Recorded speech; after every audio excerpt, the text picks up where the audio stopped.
तो स्पोर्ट्स तक देख रहे हैं आप लोग। ये सीजन मुंबई इंडियंस के लिए आईपीएल 2024 में बहुत ही खराब रहा।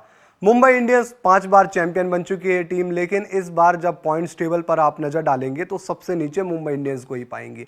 मुंबई इंडियंस की टीम को नया कप्तान मिला इस साल, और जब कप्तान बने हार्दिक पांड्या तो वहीं से विवाद भी एक शुरू हुआ, क्योंकि जिस तरीके से रोहित शर्मा की विदाई हुई कप्तानी के पद से और जिस तरीके से हार्दिक पांड्या को नया कप्तान बनाया गया, वो एक बहुत बड़ा चर्चा का विषय रहा। और फिर हर किसी की नज़रें यहीं आकर टिक गई थी कि क्या हार्दिक पांड्या इस सीज़न मुंबई इंडियंस के लिए अच्छा परफॉर्मेंस खुद दे पाएंगे, टीम का अच्छा प्रदर्शन निकलवा पाएंगे, क्या ये हो पाएगा? और ऐसा बिल्कुल भी नहीं हुआ। हार्दिक पांड्या खुद फ्लॉप रहे, हार्दिक पांड्या की टीम फ्लॉप रही। ऐसे में मुंबई इंडियंस इस सीज़न उनके ऊपर नज़र डालते हैं, किस तरीके का परफॉर्मेंस रहा, कहां कहां गलतियां हुई।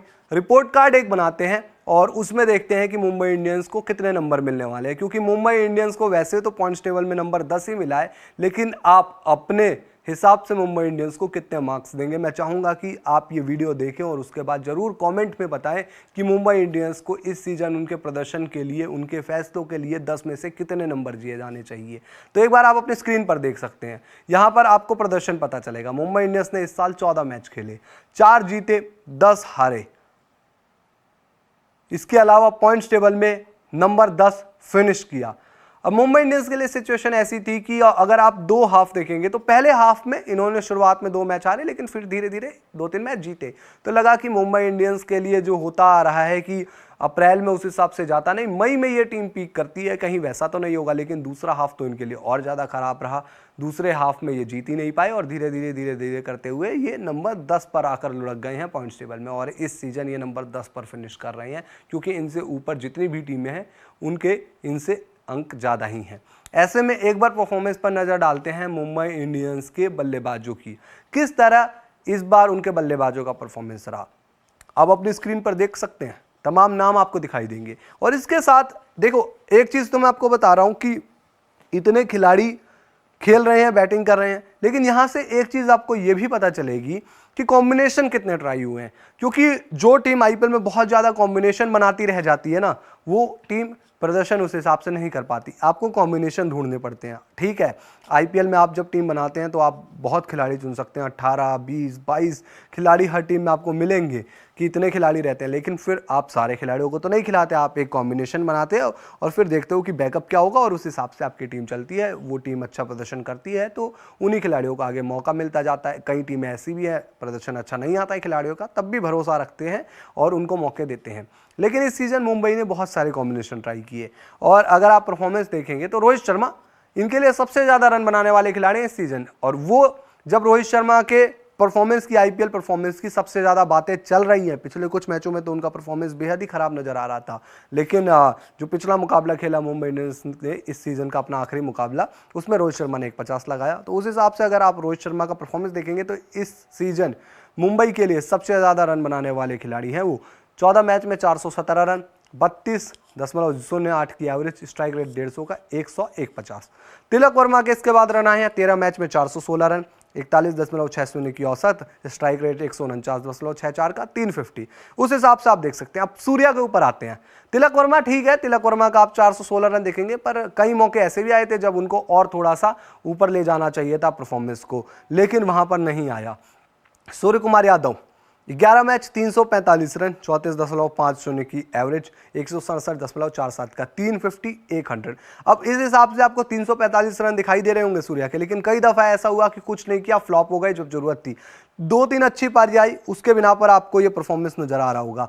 यहाँ पर ईशान किशन पूरे तरीके से फ्लॉप रहे इस सीजन। 14 मैच में सिर्फ 320 रन आए, 150 लगी है बस ईशान किशन से इस पूरे सीजन में, तो ये फ्लॉप रहा। और अब पता नहीं इनका फ्यूचर किस तरीके से आगे जाएगा।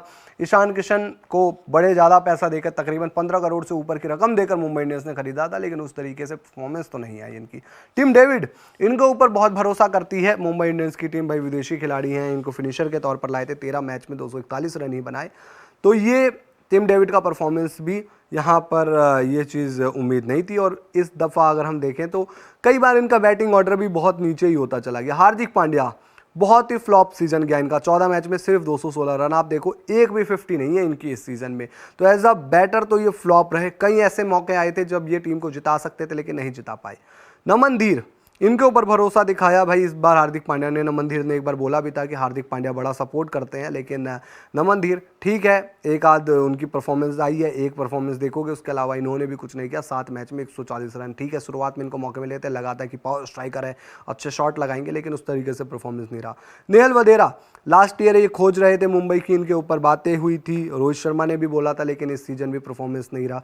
6 मैच में सिर्फ 109 रन, 18.17 की औसत। ब्रेविस, डेवाल्ड ब्रेविस 3 मैच में सिर्फ 69 रन, 69 रन, इनकी भी परफॉर्मेंस नागवार है, ये जो परफॉर्मेंस आई है। रोमारियो सैफर्ड ठीक है, पावर हिटर है, एक मैच आपने देखा था, इन्होंने आया और फिनिश कर दिया आखिरी ओवर, लेकिन 6 मैचेस में सिर्फ 57 रन। और मोहम्मद नबी 7 मैच में सिर्फ 35 रन। तो ये परफॉर्मेंस दिखाता है कि मुंबई इंडियंस के बैटर्स का कितना एवरेज, आप कुछ खिलाड़ियों को ले तो कहेंगे कि एवरेज से भी नीचे प्रदर्शन रहा है। अब आते हैं हम एक बार इनकी गेंदबाजी पर। आप गेंदबाजी देखोगे तो आपको समझ में आएगा कि जसप्रीत बुमराह को हटा दे तो कोई ऐसा गेंदबाज नहीं जिसने आकर यहाँ पर एक्सप्रेस किया हो अपने आप को लेकर ये बताया हो कि मैं जिता कर दिखाऊंगा। हाँ, चावला को आप लेकर कह सकते हैं, लेकिन पीयूष चावला देखिए ना, इस टीम के दूसरे सफल खिलाड़ी पीयूष चावला हैं। और टीम क्या सोचती है, क्योंकि पीयूष चावला जो एज है उनकी, अब पता नहीं आने वाले सीजन्स में वो आपको आईपीएल में दिखाई ना दे या दे, लेकिन जो परफॉर्मेंस है उस पर तो यही कहा जा सकता है ना कि आज भी पीयूष चावला कई दूसरे खिलाड़ियों से, यंग खिलाड़ियों से बेहतर प्रदर्शन दे रही हैं। अब बुमराह का प्रदर्शन देखिए, 13 मैच में 20 विकेट, 6.48 की इकोनॉमी, और एक मुकाबले की बात करें तो 21 रन देकर 5 विकेट निकाले थे, वो बेस्ट परफॉर्मेंस रहा इस सीजन। चावला ने 11 मैच में 13 विकेट झटके। गेराल्ड कॉटजी को ये लेकर आए थे, उस समय पर लगा था कि चलो एक अच्छी चॉइस मिल गई, लेकिन ठीक थोड़ा सा इकोनॉमी इनका ऊपर है, लेकिन 10 मैच में 13 विकेट है, तो उस हिसाब से परफॉर्मेंस रहा नहीं। बाकी इसके अलावा हार्दिक पांड्या ये भी फ्लॉप रहे, गेंदबाजी में भी उस तरीके का प्रदर्शन नहीं आया, बीच में तो कुछ मैचों में गेंदबाजी की नहीं थी। 14 मैच में 11 विकेट। नुवन तुषारा 7 मैच में 8 विकेट, बाद में इनको मौके मिले, ठीक है। आकाश मडवाल पिछले सीजन बड़ा अच्छा प्रदर्शन किया था, लेकिन इस सीजन उस तरीके से आया नहीं, 5 में 5। श्रेयस गोपाल 3 में 3। नबी 7 मैच में 2 विकेट। नबी का भी परफॉर्मेंस बहुत ज़्यादा निराशाजनक रहा, और पिछले कुछ समय से अफगानिस्तान के लिए भी नबी ने उस तरीके का प्रदर्शन किया नहीं है। कंबोज के 3 मैच में 2 विकेट, रोमारियो के 6 मैच में 1 विकेट। मफाका इनको कुछ मौके मिले थे शुरुआत में ही, तो इन्होंने 2 मैच में 1 विकेट झटका, और ल्यूक वुड इनको 2 मैच में 1 विकेट। तो प्रदर्शन बेहद ही एवरेज रहा, और एवरेज से भी नीचे, और कहेंगे कि बैड, क्योंकि तभी तो पॉइंट्स टेबल में नंबर 10 पर है ये टीम। तो पॉइंट्स टेबल आपको हमने बताया कि कहां पर मुंबई फिनिश कर रही है, बल्लेबाजों का प्रदर्शन दिखाया, गेंदबाजों का प्रदर्शन दिखाया, कुछ कमियां रही जैसे कि बहुत फैसले। अब आप कहेंगे कि कप्तानी में कुछ गलत फैसले लिए गए होंगे, लेकिन सवाल मुंबई इंडियंस के मैनेजमेंट पर भी उठता है, क्योंकि पिछले 2-3 सालों में चाहे वो ऑक्शन के बाद टीम चुनना हो, चाहे इसके अलावा कप्तान बदलना हो, या कुछ नए खिलाड़ियों को अपनी टीम में लेकर आना हो, बहुत सारे फैसले मुंबई इंडियंस की मैनेजमेंट पर भी उठेंगे। कप्तान पर तो फैसले उठ ही रहे हैं। आप लोग बताइए, आप अपने रिपोर्ट कार्ड में मुंबई इंडियंस को इस सीजन प्रदर्शन के कितने नंबर देंगे, कॉमेंट में जरूर बताइए। वीडियो पसंद आया लाइक कीजिए, शेयर कीजिए, स्पोर्ट्स तक को सब्सक्राइब कर नोटिफिकेशन की घंटी दबाइए। वीडियो अगर आप हमारे फेसबुक पेज पर देख रहे हैं तो फेसबुक पेज को लाइक और फॉलो जरूर कर लीजिए।